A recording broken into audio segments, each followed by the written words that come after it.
한 주간의 새로운 소식을 빠르게 전합니다. 뉴스의 피드백을 더한다. 주간 뉴스 피드.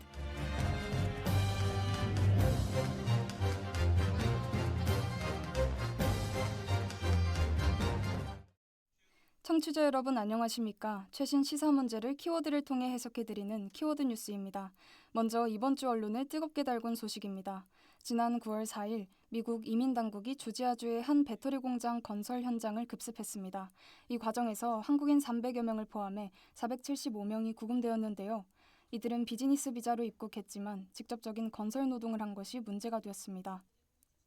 오늘 톱합을 키워드는 미국 내 한국인 구금 사태입니다.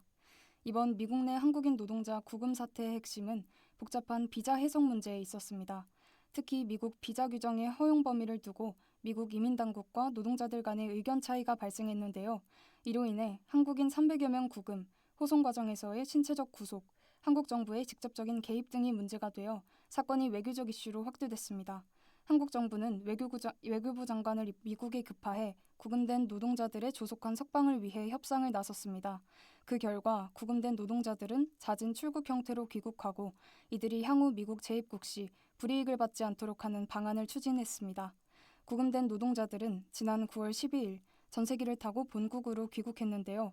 이번 사건을 통해 해외에 진출한 기업과 노동자들이 직면할 수 있는 비자 리스크를 여실히 확인할 수 있었습니다. 지금까지 키워드 뉴스였습니다.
I'm pushing a new pen, rewriting the story. Hello to my old ways, goodbye to the nosebleeds. You fighting to stay here, you part of the OD. Ain't finna pop a no beat.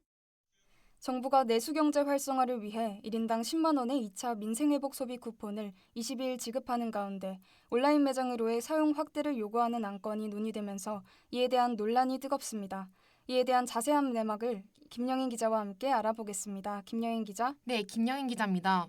현재 민생회복 소비 쿠폰 사용 가능처 기준은 어떻게 되나요? 민생회복 소비 쿠폰은 해당 매장의 매출이 30억 원 미만일 경우 모두 소상공인으로 분류되고 있습니다.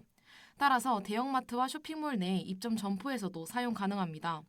하지만 인터넷 쇼핑몰 입점 업체들의 경우 카드 결제 시 지역 특정이 불가하다는 이유로 소비 쿠폰 사용 범주에 포함되지 않습니다. 이에 대한 인터넷 쇼핑몰 입점 업체들의 입장은 무엇인가요? 인터넷 쇼핑몰의 입점 업체들은 우리도 엄연한 소상공인임을 주장하고 있습니다. 부천시 원미구에서 여성의류 인터넷 쇼핑몰을 운영 중인 박미경 씨는 매출 30억 원 미만이라는 기준이 있음에도 온라인이라는 이유로 제외하는 건 오히려 차별이기 때문에 받아들일 수 없다는 취지입니다. 골목상권 중심 상가들의 입장은 어떠한가요? 골목상권을 중심으로는 폭염 속에 유동인구가 많은 도시 중심으로 사람과 경제력이 몰리는 일명 빨대 효과가 가속화될 것이라며 인터넷 쇼핑몰 입점 업체의 민생회복 소비 쿠폰을 사용하는 것에 대한 반발이 일고 있습니다. 의왕시 삼동의 한 의류 매장 점주 A씨는 소비 쿠폰으로 숨통이 트이려는 찰나에 온라인까지 사용처를 확대한다면 다시 손님이 끊길까 걱정되어 절대 용납할 수 없다고 손사래를 쳤습니다. 민생회복 소비 쿠폰 사용처를 인터넷까지 확대하자는 것에 대해 양측의 입장이 팽팽한 가운데 어떻게 합의되어 갈지 관심을 가질 필요가 있을 것 같습니다. 김여인 기자 수고하셨습니다.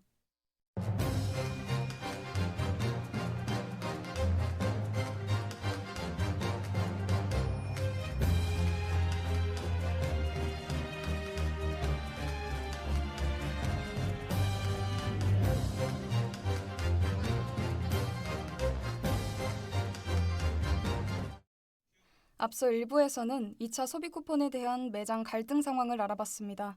2부에서는 소비 쿠폰 사용 가능한 곳과 2차 소비 쿠폰 신청 내용에 대해 오준석 기자와 함께 알아보겠습니다. 오준석 기자. 네, 오준석 기자입니다. 먼저 2차 소비 쿠폰 신청은 어떻게 이루어지는 건가요? 먼저 이번에 지급되는 이른바 2차 소비 쿠폰은 지난번 지급된 5만 원 추가 지급과는 다른 지원금입니다. 행정안전부가 발표한 소비 쿠폰 관련 공시자료에 따르면 2차 소비 쿠폰 신청은 오는 9월 22일부터 이루어지며 신청 방식은 기존과 동일하게 온라인 신청과 오프라인 신청으로 이루어집니다. 온라인 신청의 경우는 신청 카드사, 지역사랑 상품권, 앱, 콜센터, ARS 등이며 오프라인 신청의 경우는 제2은행 영업점과 읍면동 주민센터에서 신청이 가능합니다. 그렇군요. 그렇다면 1차 소비 쿠폰에 비해 2차 소비 쿠폰이 달라진 점은 무엇인가요? 네, 우선 1차 소비 쿠폰의 경우 그 지급 대상이 전 국민이었습니다. 하지만 이번 2차 소비 쿠폰은 지급 대상을 소폭 조정합니다. 소득 분위에 따라 상위 10%가 대상에서 제외됩니다.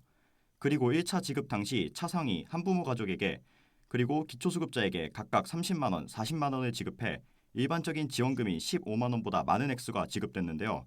2차 지급에서는 전국민 90% 모두 10만 원이 차등 없이 지급됩니다. 사용처에도 변화가 있을 것으로 보입니다. 1차 소비 쿠폰 당시에는 연매출 30억 원 이하 매장에서 사용할 수 있었는데요. 이번에는 조정이 있을 것으로 보입니다.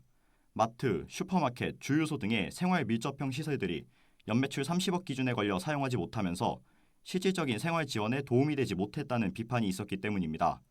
정부는 하나로마트와 고속도로 주유소 등을 추가 사용 가능 업체로 고려하고 있다는 이야기를 전하기도 했습니다. 따라서 1차 지급 때처럼 사용처의 추가 및 변동에 대한 정부의 발표를 더 봐야 할 것 같습니다. 그렇군요. 정부의 구체적인 발표를 조금 더 기다려봐야 할 것 같습니다. 사실 1차 소비 쿠폰 때도 지급과 관련해서 말이 많았잖아요. 이번 2차 지급에 대해 반응은 어떠한가요?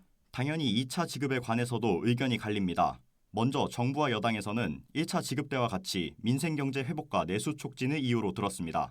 특히 1차 소비 쿠폰의 효과와 효능감을 이야기하며 2차 지급의 중요성을 역설했습니다. 상인들도 2차 지급이 이루어지면 소비가 촉진될 것을 기대해 빠른 2차 지급을 기대하고 있는 상황입니다. 다만 야당과 일부 경제계에서는 또다시 우려 섞인 목소리를 냈습니다. 야당은 국가부채, 불필요한 추경 편성, 예산 낭비라는 비판을 쏟아냈고 포퓰리즘식 정책은 오래가지 못하고 부작용을 낳을 것이라는 우려를 표했습니다. 경제계도 소비 쿠폰은 일회성에 그칠 수 있다며 단순한 현금성 상품 지급이 아니라 실질적이고 지속적인 경기 회복과 내수 촉진 정책이 필요하다는 입장을 전했습니다. 특히 소비 쿠폰의 샤오미 사용 등 소비 쿠폰이 가진 허점들을 아직 제대로 해결하지 못한 채 무분별한 지급은 실질적인 효과와 경기 회복에 도움이 되지 않을 수도 있다는 우려를 표하기도 했습니다. 때문에 적절한 정책적 타협을 이룰 필요가 있어 보입니다. 민생경제 회복과 내수 촉진, 그리고 국가재정과 실질적인 효능 사이에서 국가와 국민이 가장 큰 혜택을 누릴 수 있는 적절한 정책과 타협점을 찾는 것이 중요해 보입니다. 오준석 기자 수고하셨습니다.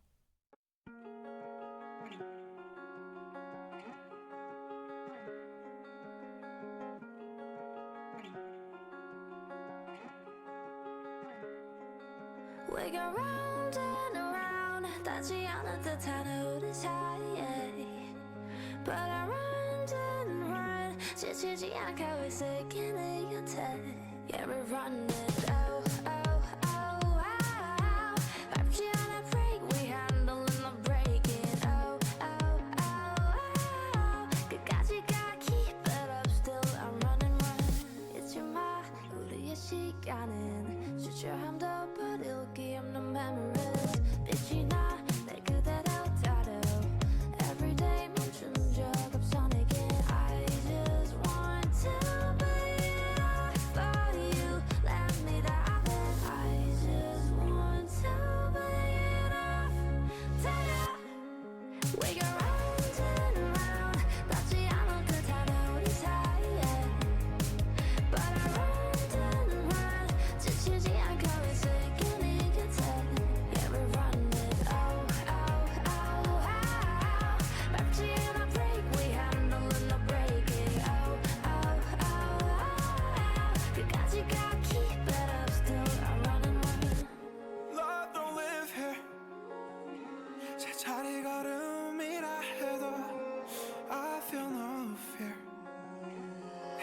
시간을 버린다 해도 Heartbreak 향해 running I can't let go Heartbreak이라 해도 나는 다 toss 너는 troublemaker 그럼 나는 자행고 알잖아 거리로만 spin around Make it round and around 닿지 않을 듯한 민생경제 회복이라는 목표를 두고 그 실질적인 효과와 국가 재정 건전성 사이에서 깊은 고민이 필요한 시점입니다.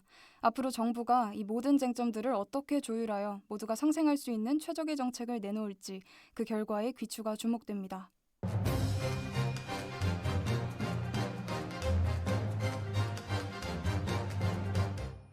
네, 주간 뉴스 피드 오늘은 여기서 마치겠습니다. 청취해주신 여러분 고맙습니다.